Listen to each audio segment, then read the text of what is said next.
खुलुमबाय आं माइनाव बसुमतारी गिबियावनो नोंथांमोनखौ आंनि चेनेलाव बरायहरबाय लोगोसे गोजोन फुंबिलिनि गाहाम हामलायथि बावहरबाय नोंथांमोननि थाखाय आङो लानानै फैलायबाय गोदान मोनसे रादाब नोंथांमोना भिडिअखौ अननानै जोबजासिम नायलांदो।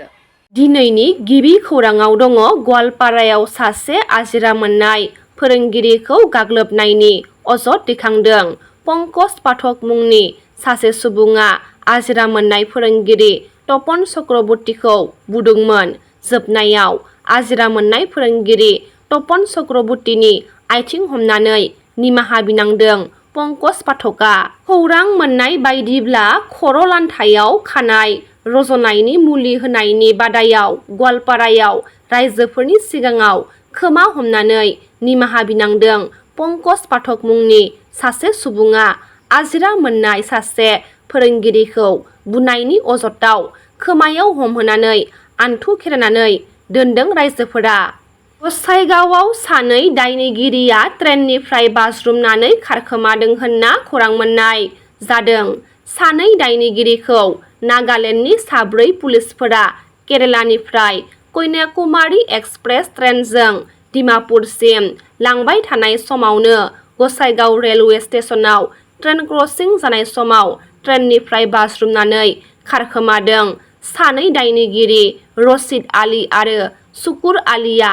खौरां मोननाय बायदिब्ला रसिद आली आरो शुकुर आलीया आइनुद्दिन आलीखौ 8 दान सिगां बुथारनानै केरालायाव खारखोमानानै दङमोन। थांनाय मैयानिफ्राय जागायबाय अमरनाथ जात्राया। जम्मु काश्मीरनि लेफ्टेनेन्ट गभर्नर मनज सिन्हाया फ्लेग अफ खालामना जागायना होबाय। अमरनाथसिम रावना होनाय गिबि हानजाया गोख्रों रैखाथिनि गेजेरजों लखनापुरनिफ्राय जम्मुनि भगवती नगर बेस केम्पसिम थाबायनो जागायबाय।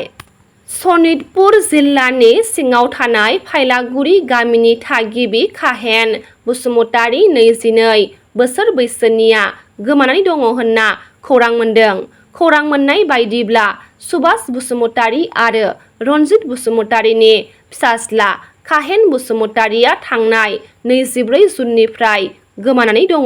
बेनिखायनो सोरबाफोर खाहेन बसुमतारीखौ नुसनबायोब्ला जानबुं अनजिमा 8822520241 जानबुं अनजिमायाव फोरमायनो खावलायहरदों दुखुथिया नखरा। आसामनि बक्सिं गेलेगिरि लाभलिना बरग'हाया सनानि मेडेल देरहानो हादों होनना खौरां मोननाय जादों। खौरां मोननाय बायदिब्ला इलिट उमेन्स बक्सिं टुर्नामेन्ट 2025 आव लाभलिना बरग'हाया सनानि मेडेल देरहानो हादों। भारत हादोरनि गाहाय मन्त्रि बिथां नरेन्द्र मदिया 8 साननि थाखाय हाबाफारि लानानै मोनबा हादोराव दावबायनो सिगांदों। बे मोनबा हादरफ्रानो जादों घाना, त्रिनिदाद एन्ड टबाग, आर्जेन्टिना, ब्राजिल आरो नामिबिया। सुक्लाय सेरफां दख'रा एबसुनि बारग' आफादगिरि बिष्णु बसुमतारीया बिजेपि दोलोआव हाबबाय होनना खौरां मोननाय जादों। तामुलपुराव थानाय भारतीय जनता पार्टीनि जिल्ला मावख'आव गार्जेन मन्त्रि जयन्त मल्ल बरुवा आरो 29 नं सुक्लाय सेरफां बियाबनि एमसिएलए रनेन्द्र नार्जारिनि नुजाथिनायाव बिजेपि दोलोआव जयेन जादों। गसाइगावआव कच राजबंशी हारिनि सानसुमैफोरजों इउपिपिएल दोलोआ सावरायलायनाय हाबाफारि खुंफुंदों। खाथिनिफ्राय खाथियाव फैगासिनो दङ बिटिसि बिसायख'थिया। बेखौ नोजोर लाखिनानै इउपिपिएल दोलोआ गोख्रोङै खामानि मावगासिनो दङ। थांनाय मैया गसाइगावआव एस मार्केटआव सराइबिल बियाबनि सिङाव थानाय कच राजबंशी हारिनि सानसुमैफोरजों मोनसे सावरायलायनाय हाबाफारि जानानै थाङो। बे हाबाफारियाव आसामनि केबिनेट मन्त्रि उरखावगोरा ब्रह्म एमएलए चिरन बसुमतारी बिथांमोना बाहागो लादोंमोन। बड'फा गोजोरथियारि सोलायनाय मावथांखिनि गेजेरजों सनितपुर जिल्लानि सिङाव थानाय बेलश्री दख'रा दुआराय बर' फरायसा आफादआ 13 बोसोर बैसोनि सिंनि बेसेन नाङै जोलुर गेलेनाय फोरोंथाय मावबादाखौ थांनाय मैया बालाबारि गुदि फरायसालिनि गेलेग्रा फोथाराव बेखेवनाय जादों।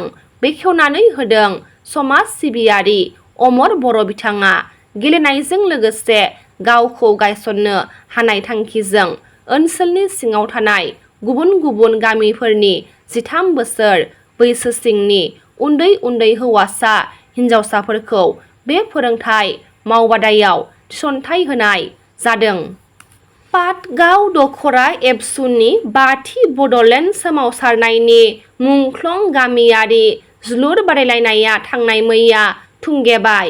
बड'लेण्ड सोमावसारनायाव पाटगाव दखरा एबसुनि बेन्दोंनिफ्राय जिउ गोमाजानाय मुंख्लंफोरनि मुङै थांनाय माखासे बोसोर सिगांनिफ्रायनो पाटगाव दखरा एबसुआ खुंबोबाय थानाय बायदि बे गामियारि जोलुर बादायलायनायखौ देग्लायबो थांनाय 19 जुन 2025 निफ्राय पाटगाव गोजौसिन गेजेरारि फरायसालिनि गेलेग्रा फोथाराव 5थि खेबनि थाखाय खुंफुंदों। हाबाफारियाव गाहाय आलासि महरै बाहागो लानानै एबसुनि लोगो आफादगिरि खोरोमदाव औवारिया माखासे बेसेनगोसा बाथ्राखौ बुंथियो। रादाबा एसेनोसै। गाबोन फिन गोदान रादाब लानानै लोगो मोनगोन। नोंथांमोना भिडिअखौ जोबजासिम नायबायब्ला अन्नानै लाइक, शेयार, कमेन्ट लोगोसे साबस्क्राइब खालामनानै होदो। गोजोन्थों।